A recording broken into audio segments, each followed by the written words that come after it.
भगवान गौतम बुद्ध के जीवन से जुड़ी कई प्रेरणादायक कहानियां आपने सुनी होंगी।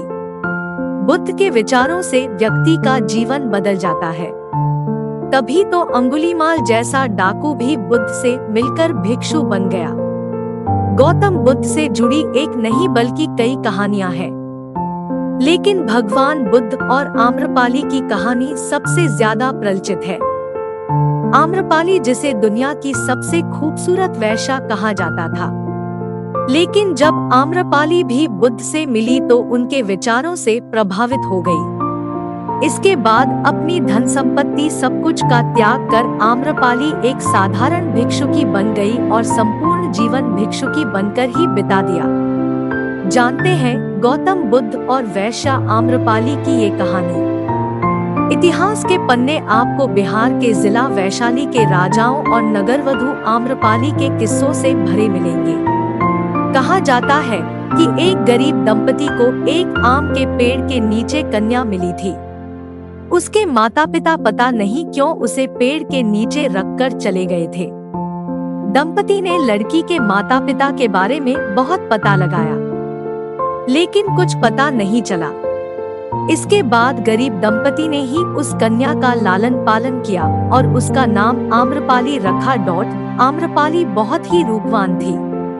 जब आम्रपाली किशोरावस्था में पहुंची तो पूरे नगर में उसके सौंदर्य की चर्चा होने लगी। इतना ही नहीं, नगर का हर पुरुष उससे विवाह करना चाहता था। आम लोग से लेकर व्यापारी और राजा सभी उसे पाना चाहते थे। ऐसे में आम्रपाली के माता पिता उसे लेकर काफी चिंतित रहते थे, क्योंकि आम्रपाली इनमें से किसी एक साथ भी विवाह कर लेती तो पूरे राज्य में अशांति फैल जाती। नगर में शांति स्थापित करने के लिए वैशाली राज्य के प्रशासन ने आम्रपाली को क्रमानुसार अंत में नगरवधु बना दिया। आम्रपाली को साम्राज्य की सबसे खूबसूरत और प्रतिभाशाली महिला के रूप में जनपद कल्याणी की उपाधि 7 साल के लिए दे दी गई।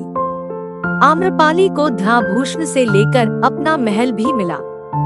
उसके इर्द गिर्द सेविकाएं रहती थी। आम्रपाली को शारीरिक संबंध बनाने के लिए चयन का अधिकार भी प्राप्त थी। फिर वह राजा के दरबार की नर्तकी भी बन गई।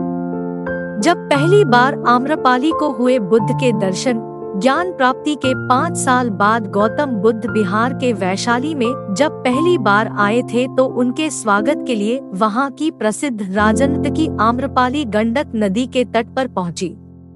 आम्रपाली के सुंदर रूप और यौवन को देख बुद्ध ने अपने शिष्यों को आंखें बंद करने को कहा।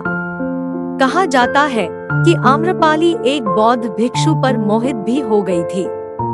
इसके बाद आम्रपाली ने बौद्ध भिक्षु को भोजन के लिए आमंत्रित किया और साथ ही 4 महीने प्रवास के लिए भी अनुरोध किया, लेकिन भिक्षु ने उसे साफ मना कर दिया और कहा कि गुरुजी की आज्ञा के बिना मैं ऐसा नहीं कर सकता। आखिर में आम्रपाली ने बुद्ध के सामने हाथ जोड़कर कहा कि मैं आपके भिक्षु को मोहित नहीं कर पाई, बल्कि उसकी आध्यात्मिकता ने मुझे ही धर्म की राह पर चलने के लिए विवश कर दिया। इसके बाद आम्रपाली ने बुद्ध के सामने भिक्षुकी बनने की इच्छा प्रकट की, लेकिन पहले तो बुद्ध ने मना कर दिया, क्योंकि उस समय बौद्ध संघ में स्त्रियों का प्रवेश वर्जित था।